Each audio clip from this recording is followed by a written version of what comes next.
Covid வேக்சினேஷனால cardiac death அதிகமாகுதா? Timely question. So covid infection வந்துச்சு அப்படின்னா heart problem, heart related problem கண்டிப்பாக. More than 790 deaths has happened in that particular period in those. எங்களுக்குலாம் Covid vaccine எடுத்தால் death ஆகுதுன்னு போட்டிருக்காங்க, நீங்கள் பாட்டு கான்ட்ராரி சொல்கிறீங்க. நான் இந்த ஸ்டேட்மெண்ட்டில் சொல்கிறது.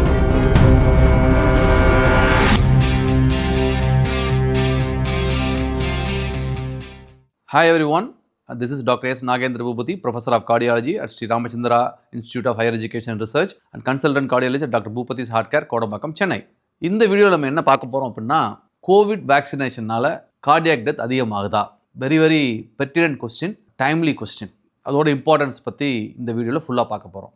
ஃபஸ்ட்டு, கோவிட் இன்ஃபெக்ஷன் வந்தவங்களுக்கு ஹார்ட் ப்ராப்ளம் அதிகமாகும், அன்டவுட்ஃபுல்லி அதிகமாகும். ஒரு பேஷண்ட் கோவிட்னால ஹாஸ்பிட்டல் அட்மிட் ஆகிறாங்கன்னா அவங்க 10-15% அவங்க ஹார்ட் அட்டாக் வந்து இல்லை பல்மரி த்ராம்போம்போலிசம் வந்து இறந்து போகிறதுக்கான வாய்ப்புகள் தான் அதிகம். Rather than ventilatory problems. So covid infection வந்துச்சு அப்படின்னா heart problem, heart related problem கண்டிப்பாக அதிகமாக. அதில் எந்த விதமான டவுட்டுமே இல்லை. அறிவியல் ஆராய்ச்சியில் பல ஆர்டிக்கிள், பல ரிசர்ச் பண்ணி ப்ரூவ் பண்ணியிருக்காங்க. ஆனால் எங்கேயுமே கோவிட் வேக்சின் போடுறதுனால சடன் டெத் அதிகமாகுதுன்னு ப்ரூவ் பண்ணல. நான் பாயிண்ட் நம்பர் 1. பாயிண்ட் நம்பர் 2, இந்த மாதிரி 2022 சின்ன வயசில் திடீர்னு இறந்து போகிறவங்க அதிகமாகறாங்க அப்படின்னு சொல்லிட்டு மக்கள்கிட்ட ஒரு பீதி ஏற்பட்டுச்சு.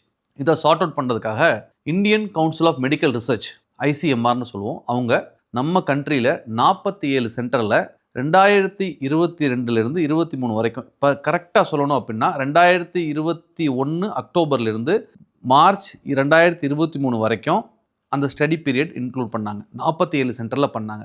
And we are part of the study. So அந்த டைம் பீரியடில் அந்த ஹாஸ்பிட்டலில் திடீர்னு இறந்து போனவங்க, அதாவது sudden cardiac death, sudden death அப்படின்னா 24 மணி நேரம் வந்து 24 மணி நேரத்துக்குள்ளே இறந்து போயிட்டாங்க, இல்லை இறந்து ரீச் ஆனாங்க ஹாஸ்பிட்டலுக்கு. அந்த இண்டிவிஜுவல்ஸை படித்தாங்க. அது என்ன கேஸ் கண்ட்ரோல் ஸ்டடின்னு சொல்லுவோம். அந்த இண்டிவிஜுவல்ஸ் மட்டும், இறந்து போன இண்டிவிஜுவல்ஸ் மட்டும் படிக்கல, அவங்களுக்கு மேட்ச்டாக 4 கண்ட்ரோல்ஸ் வச்சுட்டு படித்தாங்க. More than 790 deaths has happened in that particular period in those particular 47 centers across India. அது படித்ததில் பார்த்தீங்கன்னா சில முக்கியமான ஃபைண்டிங்ஸ் ஐடென்டிஃபை பண்ணியிருக்கோம். பாயிண்ட் நம்பர் 1, யாருக்குன்னா திடீர்னு இறந்து போகிற வாய்ப்புகள் அதிகமாகுது அப்படின்னா கோவிட் இன்ஃபெக்ஷன் வந்தவங்களுக்கு. பாயிண்ட் நம்பர் 2, ஆல்கஹால் பிஞ்ச் எடுக்கிறவங்களுக்கு, அதாவது திடீர்னு போயிட்டு முடமுடன்னு ஆல்கஹால் குடிச்சிட்டு அதனால் வர டெத். நம்பர் 3, ரெக்ரியேஷனல் ட்ரக்ஸ், போதை பழக்கம் இருக்கிறவங்களுக்கு. நம்பர் 4, கோவிட் வேக்சின் எடுக்காதவங்களுக்கு. என்ன டாக்டர் இப்படி சொல்கிறீங்க, மக்கள்லாம் இந்த மாதிரி எங்களுக்குலாம் கோவிட் வேக்சின் எடுத்தால் டெத் ஆகுதுன்னு போட்டிருக்காங்க, நீங்கள் பாட்டு கான்ட்ராரி சொல்கிறீங்க. நான் இந்த ஸ்டேட்மெண்ட்டில் சொல்கிறது ரொம்ப தெளிவான ஸ்டேட்மெண்ட். நம்ம கவர்மெண்ட் ஆஃப் இந்தியாவோட ICMR கண்டக்ட் பண்ண ஸ்டடியிலிருந்து வந்த data. In contrary to the myth, Covid vaccination எடுத்துக்கிட்டால் சடன் கார்டியாக் டெத் டெஃபினட்டாக குறையுது நம்ம கண்ட்ரியில், எஸ்பெஷலி 2 வேக்சின் எடுத்தவங்கள்ட்ட. இதில் எந்த விதமான டவுட்டுமே இல்லை. So in addition to binge alcohol intake, recreational drug intake, prior COVID hospitalization, having sudden cardiac death history in family is a risk factor for sudden cardiac death. Having COVID vaccination is not a risk factor for sudden cardiac death. இந்த வீடியோவை நீங்கள் பார்த்தீங்கன்னா தயவுசெய்து உங்கள் ஃப்ரெண்ட்ஸ்டையும் ஃபேமிலிட்டையும் share பண்ணிக்கோங்க. அந்த மித்தை spread பண்ண வேணாம். Vaccine is very important in our life, very important in prevention of many infectious diseases.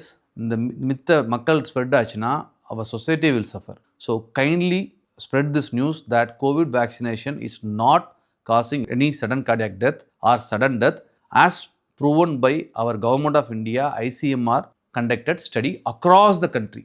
Thank you.